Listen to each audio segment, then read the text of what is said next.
बिस्मिल्लाहिर्रहमानिर्रहीम, अस्सलाम वालेकुम।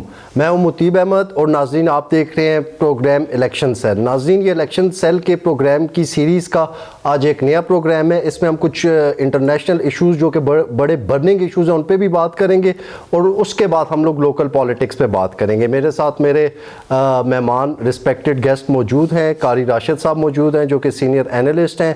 उनके साथ सरदार तोकीर साहब मौजूद हैं जो कि सीनियर प्रोड्यूसर और एनालिस्ट हैं। Sir welcome to the show.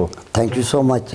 कारी साहब आपसे शुरू करूंगा। रात गए एक बड़ा अजीब सा वाक़या पेश आया है कि जिसमें ईरान ने पाकिस्तान की एयर स्पेस की वायलेशन करते हुए बलूचिस्तान पे मिसाइल से हमले कर दिए हैं। तो उसके बाद कशीदगी बहुत ज़्यादा बढ़ गई है। पाकिस्तान ने अभी लेटेस्ट अपडेट के मुताबिक अपने सफ़ीर को वहाँ से वापस बुला लिया है और उनके सफ़ीर को यहाँ से भिजवा दिया। तो इस सूरत हाल को आप कैसे देखते हैं? बिस्मिल्लाहिर्रहमानिर्रहीम। मुतीब, आपको जैसे पता है कि इंटरनेशनल सिनेरियो में फ़लस्तीन की और इसराइल की जंग छिड़ी हुई है और उस जंग में ईरान ने हिज़्बुल्लाह और हमास की मुकम्मल हमायत कर रखी है। जा कि दूसरे हमारे अरब ममालिक के हुक्मरान और उम्मत मुस्लिमा एक ब्लॉक बन के अग़यार की साजिशों का मुकाबला करते, तो उन्हीं अग़यार ने, उन्हीं लोगों ने, उन्हीं क़ुव्वतों ने इन दोनों ममालिक के दरमियान कन्फ्यूजन्स बनाई। आपको पता है पाकिस्तान काफ़ी अरसे से टेररिज़म का शिकार है, दहशतगर्दी हो रही है, ना पाकिस्तान का कोई इदारा महफूज है। आप देखें हमारे जवानों की लाशें हम उठा के थक गए हैं। लेकिन कारी साहब यहाँ पे क्वेश्चन तो ये बनता है ना कि ईरान के और पाकिस्तान के बड़े कॉर्डियल और फ्रेंडली ताल्लुकात थे आपस में, कोई शक नहीं है। उसके बावजूद अभी वजीर आज़म साहब की उनके फॉरेन मिनिस्टर से एक प्लेटफॉर्म पे मुलाकात भी हुई थी। इस हमले से चंद घंटे पहले मुलाकात हुई थी, लेकिन उस मुलाकात के चंद ही घंटे बाद इतनी सवियर किस्म की एयर स्पेस की वायलेशन, ये तो पाकिस्तान की सालमियत की खुद मुख्तियारी की एक तरह से उन्होंने वायलेशन की है। यहाँ पे आप बिल्कुल ठीक फरमा रहे हैं कि जब भी किसी मुल्क की फ़ज़ाई हदूद की या ज़मीनी हदूद की जो इंटरनेशनल हदूद बनाई जाती हैं, तो वो उस मुल्क की अपनी सॉवरेनिटी की बात होती है, उस मुल्क की सालमियत की बात होती है। यहाँ पर ये जब हमला हुआ, पाकिस्तान ने इसके ऊपर फ़ॉरेन ऑफिस में उनके सफ़ीर को बुलाकर भरपूर एहतजाज रिकॉर्ड किया गया। लेकिन यहाँ पर उम्मत मुस्लिमा के इन दोनों ममालिक को इस बात पे अपनी नज़र रखनी चाहिए कि क्या ये यहूद और अनूद की साजिश तो नहीं है कि पाकिस्तान, ईरान और सऊदी अरब, ये जो बरादर इस्लामी ममालिक हैं, इनकी आपस में अब इलेक्शन हो रहे हैं। इलेक्शन पे तो हम आएंगे बाद में, लेकिन उससे पहले मैं सरदार साहब की तरफ आऊँगा, उनका मौक़िफ़ लूँगा। सरदार साहब, ये जो ईरान ने अटैक किया है, इससे तो इंडिया क्या फ़ायदा कुछ उठा सकता है? एक इंडिया में भी इलेक्शंस होने वाले हैं, उन्होंने भी इलेक्शंस करने, और उन्होंने तो ये चीज़ बोली हुई है कि वो जो है कश्मीर पाकिस्तान से लेके रहेंगे। इस पॉलिसी पे वो लोग अमल पैरा है, उन्होंने फ़ौजें वहाँ पे तैयार की हुई हैं। तो इस हमले को आप इस रीजन के तनाजुर में कैसे देखते हैं? शुक्रिया मुतीब। कारी साहब ने जैसा कहा है, उन्होंने काफ़ी बात कर दी है इस पर, लेकिन थोड़ा सा इस पर मैं ये कहूँगा कि आपको पता है थोड़ी सी खलिश है। बेशक हम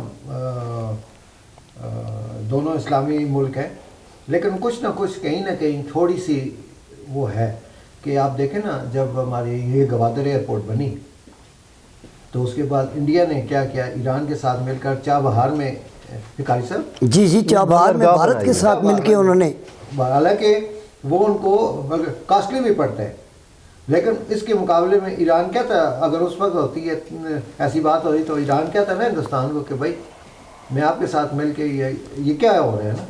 तो ये छोटी सी खलिश है थोड़ा सा। नहीं, वो खलिश आपकी बात ठीक है।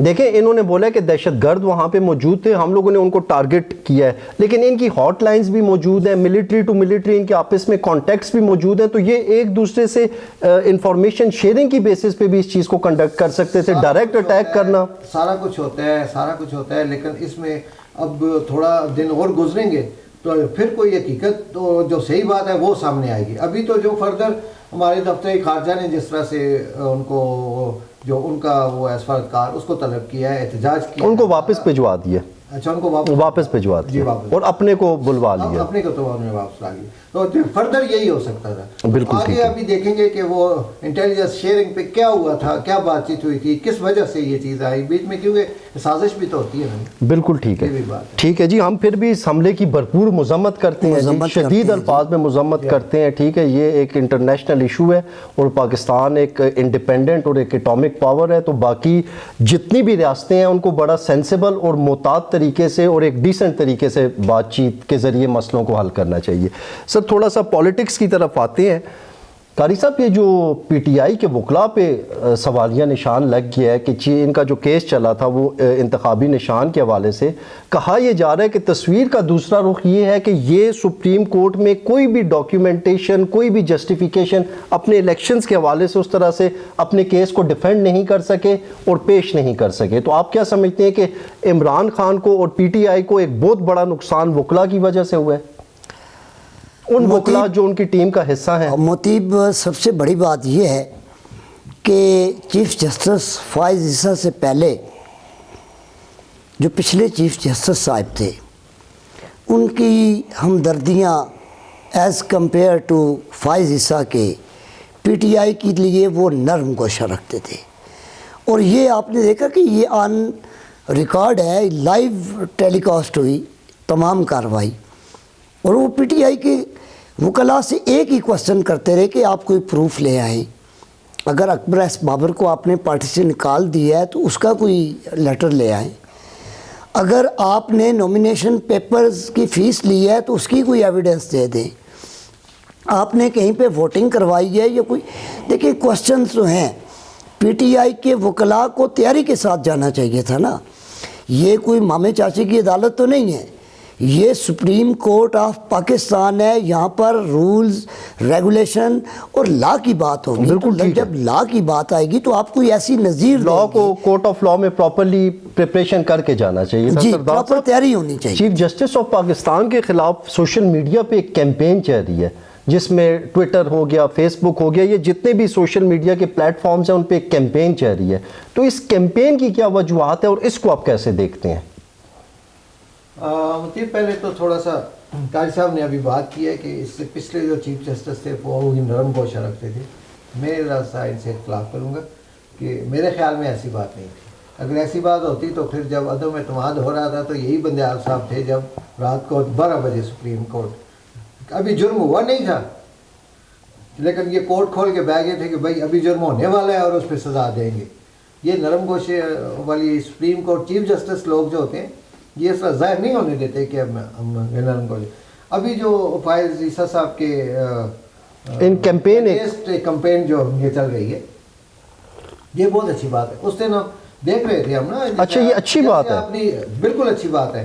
आप इसकी तायीद करते हैं? बिल्कुल तायीद करते हैं। अच्छा, आपने ये अभी सवाल पूछा कि वकला, ये वकला की गलती है ना। उन्होंने तो मांगा है उनसे कि भाई आपके पास को कौन थे, ऐसे बाबर थे और 13 लोग। जी जी, जो 14 लोग हैं, अगर आपने उनको पार्टी से टर्मिनेट कर दिया तो कोई एविडेंस दिखाएं। आपने नया चेयरमैन नॉमिनेट किया है तो उसका कोई ऑफिशियल नोटिफिकेशन दिखाएं। इस तरह के सवालात जिस टाइम उठाए तो उन्होंने बोला हमने नए चेयरमैन की खबर टीवी पे देखी है। वो उन्होंने वो ये किया है कि कोई एक डॉक्यूमेंट भी पेश, शोकाज नोटिस तक नहीं पेश कर सके वहाँ पे। तो ये तो खैर सबको पता है कि आजकल जो कुछ हो रहा है तो उसमें किसी पे कोई एतबार की तो कंडीशन कोई है ही नहीं है ना। सरदार साहब, आपने ये पता ही पहले नहीं चलता। सर मैं एक मिनट बात मुकम्मल कर लूँ। इस सिलसिले में आप कुछ बात कह रहे हैं फिर मैं आगे चलूँ। सरदार साहब, मैं कह रहा हूँ कि आप कह रहे हैं कि चीफ जस्टिस साहब के खिलाफ, अदलिया के खिलाफ जो कैंपेन चल रही है आप इसकी हमायत करते नहीं, हैं। इसकी हमायत नहीं कर रहे। वो जो उन्होंने कहा है कि भाई उसके खिलाफ जो सोशल मीडिया पे चल रही है मुहिम शुरू है ना, उसके खिलाफ एक्शन हो रहा है ना। आपको पता है आपको उसकी जीआरटी बना दी गई है, उन लोगों की डेटा इन्फॉर्मेशन कलेक्ट हो रही है। जी बिल्कुल, ये होना चाहिए क्योंकि सुप्रीम कोर्ट के जो हमारे जस्टिस साहिबान हैं या मुसरत अली भी हैं, अगर इनकी इज्जत नहीं होगी तो फिर ये काम कैसे ये चलेगा। तो ये बड़ी, हाँ उनके फैसलों से इख्तलाफात हो सकते हैं, उन पे तनकीद भी हो सकती है, लेकिन जजेस के ऊपर ये जिस तरह से आजकल शुरू हुआ है, कुछ अरसे से शुरू हुआ है, लेकिन ये बड़ी अच्छी बात है। लेकिन इसमें मेरा एक सवाल है जी, वो आप बताएंगे, ये कारी साहब हो सकता है बताएं कि ये सिर्फ मखसूस लोगों के लिए या सब के लिए, पूरे पाकिस्तान के लिए? कारी साहब क्या चीज़ जी? یہ جو ججز کے خلاف جو بھی کوئی بولتا ہے یا بولا ہے اس نے یا جو بھی ریکارڈ ہے وہ نکالیں گے نا؟ جی نکالیں گے. تو یہ صرف مخصوص لوگوں کے لیے ہے، یعنی میں سیدھی سیدھے کہہ دوں پی ٹی آئی کے لوگوں کے لیے یا سب لوگوں کے لیے؟ دیکھیں میں یہاں پر سا جواب دے دیں. صدا صاحب آپ کے اس چینل کی وساطت سے اپنے ناظرین کے لیے اور اسپیشلی آپ کے کوسچن کے ساتھ میں یہ بھی کہنا چاہوں گا کہ عدالتیں ہمیشہ فیصلے ایویڈنس پہ کرتی ہیں، اور جب عدالت میں کیا پتہ کل کو کوئی فیصلہ میرے خلاف آ جائے یا آپ کے خلاف آتا ہے، ہم فیصلوں پہ اختلاف رائے کر سکتے ہیں، لیکن بحیثیت ادارہ یا اس سیٹ کے اوپر آپ اس انداز سے اتنے نچلے انداز سے جو تنقید ہو رہی ہے یا جس طرح سے ان کی کردار کشی کی مہم چل رہی ہے، ہم اس کی بھی پرزور مذمت کریں گے. قانون جو ہوتا ہے کسی ایک جماعت کے لیے نہیں Across the board قانون ہوتا ہے. سب Across کے the لیے board ہوتا ہے. اچھا اگر قاری صاحب، سپریم کورٹ کے اندر پی ٹی آئی کے وکلاء کوئی ایویڈنس پیش کر سکتے، جو کوسچن انہوں نے کیے ہیں یہ تیاری کر کے آئے ہوتے، تو شاید یہ دن پی ٹی آئی کو نہ دیکھنے پڑتے. اچھا، بالکل اس میں ٹھیک ہے. میں آگے بات وہ اس لیے میں نے وہ سوال پوچھا تھا کہ پھر تو یہ جو ہے اپنا مریم نواز صاحبہ، تو یہ تو سر فہرست پھر آتی ہیں نا؟ انہوں نے تو نہیں، انہوں نے تو تصویریں لگا کے کیا تھا نا. یہ وہ لوگ ہیں کہ آپ کو یاد ہوگا، یہ جلسہ دکھائیں جی ذرا. جی یہ اس کی ہم لوگ ناظرین ہم لوگوں نے بیچ میں یہ سردار ویڈیوز کچھ صاحب، اکٹھی کی ہوئی ہیں کہ ججز کو کس طرح سے ججز کا استحصال کیا جاتا رہا ہے، اور ہم لوگ یہ ٹریک ریکارڈ آپ کو دکھائیں گے، چاہے وہ کوئی بھی پولیٹیکل پارٹی ہو یا کوئی بھی فرد واحد ہو، لیکن ججز کو اس طرح سے ڈس رسپیکٹ کرنے کی ہرگز یہ کسی کو بھی اجازت نہیں ہونی چاہیے. رفیق کیا نام ہے جی؟ سعد رفیق. جی سعد رفیق. سعد رفیق صاحب نے جب ادھر جلسہ ہوا تھا، وہ تو سپریم کورٹ پہ حملہ بھی ہوا تھا. وہ تو چلے بہت پرانی بات ہوگی نا، ہم ابھی لیٹسٹ جو ابھی ہے اس کا وہ کریں. پھر آپ کے یہ ابھی ریسنٹلی کی بات ہے، نواز شریف صاحب نے وہاں سے بیٹھ کے انتقام کی بات کی تھی کہ ان 2 ججز کا نام لیا تھا، اور بھی بہت سارے لوگوں کا نام اور لیا لوگوں تھا. کے ساتھ جہاں ہم اس وقت ججز کا وہ ہو رہا ہے نا. تو میرے خیال میں یہ طرح ہونا چاہیے کہ پھر کہ سب کے ایویڈنس آئیں، تاکہ یہ نہ ہو سامنے کہ بھائی صرف ایک پارٹی کو ٹارگٹ کرنے کے لیے یا مخصوص لوگوں کو ٹارگٹ کرنے کے لیے یہ چیز بنائی جا رہی ہے. تو اس میں اکراس دا بورڈ آئے جنہوں نے جلسوں میں کسی طرح بھی ان کی تضحیق کی ہے یا ان کی بے عزتی کی ہے، جو بھی جج ہے تو ان کو سزا. بالکل ٹھیک ہے. میں تھوڑا سا ابھی آگے چلوں گا، قاری صاحب سے میں کوشچن کروں گا. قاری صاحب، اگر 2018 کے بعد جو اس ٹائم کے چیف آف آرمی سٹاف تھے قمر جاوید باجوہ صاحب، ان کا رول دیکھا جائے پاکستان کی پولیٹکس میں یا اوورآل ان کا رول دیکھا جائے تو ان کے رول کو آپ کیسے دیکھتے ہیں؟ دیکھیں جی، قمر جاوید باجوہ کا ایک وہ رول تھا کہ جب وہ پی ٹی آئی کی مکمل گورنمنٹ، عدلیہ اور افواج پاکستان ایک پیج پہ تھے. ہماری جو جمہوری حکمران تھے اس وقت یہی دعویٰ کر رہے تھے نا، آپ بھی سنتے رہے ہیں، سردار صاحب بھی سنتے رہے ہیں کہ جی گورنمنٹ، عدلیہ اور فوج ایک پیج پہ ہیں. جب تک ایک پیج پہ تھے اس وقت تک تو اختلاف نہیں بنے تھے، لیکن پی ٹی آئی کی گورنمنٹ میں چیف آف آرمی سٹاف کشکول لے کے ہر ملک میں جا کے وہ پاکستان کے لیے قرضے لے رہے تھے نا. نہیں، لیکن خان صاحب نے بولا ہے کہ میری پیٹھ میں اس ٹائم کے chief of army staff Qamar Javed Bajwa صاحب نے چھرا گھونپا ہے. یہ آن ریکارڈ ہے ان کا. آن دا ریکارڈ اگر یہ بات ہے تو یہ بات بھی آن دا ریکارڈ ہے کہ chief of army staff Qamar Javed Bajwa سے زیادہ جمہوری یا جمہوریت پسند حکمران بھی کوئی جرنیل بھی نہیں ہوگا. یہ بھی تو انہوں نے ہی کہا تھا کہ جنرل قمر جاوید باجوہ اس پاکستان کے سب سے gentle chief of army staff. اچھا، عمران خان صاحب کی کچھ ملاقاتیں ہوئی ہیں پریزیڈنٹ ہاؤس میں اس ٹائم کے چیف آف آرمی سٹاف کے ساتھ، تو وہ ان ملاقاتوں کا پھر کیا مقصد تھا؟ دیکھیں جی، جب آپ کے معاملات کسی سے سیٹلڈ ہو رہے ہوں تو پھر تو وہ اچھا بن جاتا ہے. اب یہاں پہ بھی تو یہی ہو رہا ہے نا، جن لوگوں کے خلاف مقدمات تھے اگر وہ جہانگیر ترین کی پارٹی کو جوائن کر لیں تو وہ سب جائز ہو جاتے ہیں. وہ پرویز خٹک کے پلڑے میں اپنا وزن ڈالے تو وہ جائز ہو جاتے ہیں. بات تو یہ ہے کہ یہاں پر پاکستان میں ہمیشہ کسی نہ کسی کا کوئی نہ کوئی لاڈلا رہا ہے، اور یہ لاڈلا پانی ہے کہ پھر ان کو آپ ایکسٹینشن دیتے ہیں، آپ پورے سسٹم کو ڈیریل کرتے ہیں. تو دیکھیں نا، یہ چیزیں بھی ماضی میں جہاں قمر جاوید باجوہ کے کردار کی بات آئے گی وہاں پر سابقہ حکمرانوں کے کردار کی بھی بات آئے گی. وہ مبارک دینا بھول گئے جی. جی سر آپ کے وہ آگے ہیں جی مشتاق غنی صاحب کی مبارک ہو. مشتاق غنی صاحب آ چکے ہیں واپس پاکستان. ہمارے جی یہ پی ٹی آئی کے لیے ہمارے نہیں سر پی ٹی آئی کے نہیں ہے. نہیں میں سردار نہیں صاحب دیکھیں یہ چیز پی ٹی آئی قاری صاحب آپ اس چیز کی تھوڑا سا وضاحت کر دیں کچھ کلیئرٹی کے ساتھ کہ آیا کہ آپ کی کوئی سیاسی وابستگی ہے, کوئی نرم گوشہ ہے یا ایسی کوئی بات نہیں ہے؟ ہمارا اور اگر ساری ہے تو کی کس کے ساری ساتھ ہے؟ وابستگی ہماری سیاسی کے جتنے بھی نرم گوشے ہیں وہ پاکستان کے لیے ہیں, پاکستان کے عوام کے لیے ہیں. ہم نے سیاسی میں جماعتوں کا حصہ رہا ہوں. نہیں سردار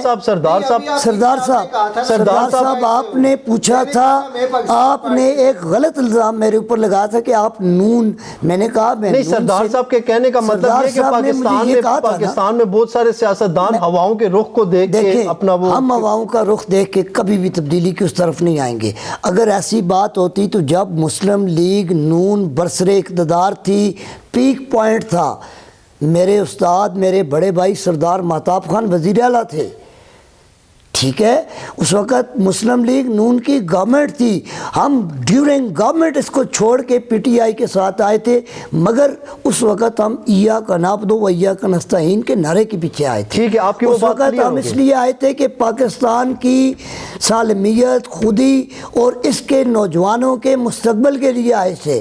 اس وقت آئے تھے کہ میرٹ کے دیکھیں نہیں جلسہ نہیں ہو رہا نا, ہم یہ اس لیے آئے تھے کہ یہاں پر میرٹ قانون اور انصاف کی آپ سردار صاحب کا پوائنٹ لے لیں. یہ کہہ رہا ہوں کہ آپ نے پچھلے پروگرام میں کہا تھا کہ میں پی ٹی آئی کا ہوں, بالکل میری پارٹی پی ٹی آئی ہے. میں نے کہا تھا میں پاکستان پارٹی سے ہوں.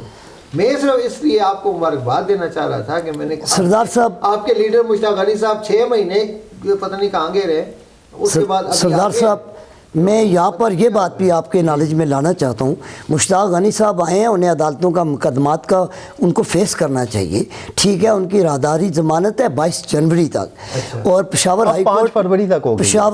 پشاور ہائی کورٹ نے انہیں راہداری کی ضمانت دی تھی, وہ جا کے وہ نہیں آئے, ابھی وہ آ گئے ہیں, ابھی وہ قانون کا سامنا کریں گے. مگر ان کے کاغذات نامزدگی مسترد نہیں ہوئے تھے, ان کے مسترد ہوئے تھے, پھر ہائی کورٹ میں اپیل دائر ہوئی تھی, اپیل سے ان کے کاغذات بحال ہوئے تھے. لیکن یہاں پر سوال یہ ہے کہ مشتاق احمد غنی صاحب جو کہ ایکس سپیکر رہے ہیں, وہ جب مشکل کے لمحے تھے, یا ہمارے دیگر جو آج پی ٹی آئی کے بڑے بڑے نامی گرامی لوگ بن رہے ہیں, تو جب 9 مئی کا واقعہ ہوا تو یہ کیا, اگر یہ ان واقعات میں انوالو جو لوگ نہیں تھے تو وہ پارٹی کو کیوں چھوڑ کے پیچھے ہٹ کے بیٹھ کے بائی الیکشنز میں اب دیکھیں نا, جو لوگ کہہ رہے تھے کہ ہم الیکشن نہیں لڑ رہے ہیں, آج تو سارے الیکشن لڑنے کی باتیں کر رہے ہیں.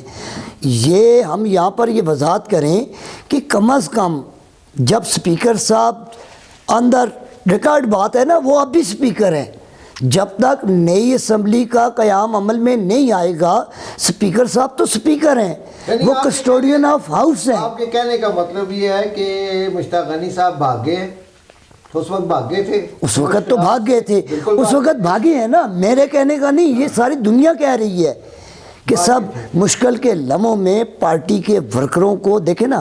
میں آج یہاں پر تیمور خالد کو خراج تحسین پیش کروں گا, میں یہاں پر نقیب اللہ جدون کو خراج تحسین پیش کروں گا, میں یہاں پر روح الامین کو خراج تحسین پیش کروں گا. میں ان کارکنوں کو کہ جو کارکن اپنی پارٹی کے لیے جیل میں گئے, یہ 2 پارٹس میں یہ پروگرام ہے, اس کا اگلا پارٹ آپ لوگ انشاءاللہ پھر نیکسٹ ٹائم دیکھیں گے. اس پارٹ کے لیے اجازت دیجیے, اللہ حافظ.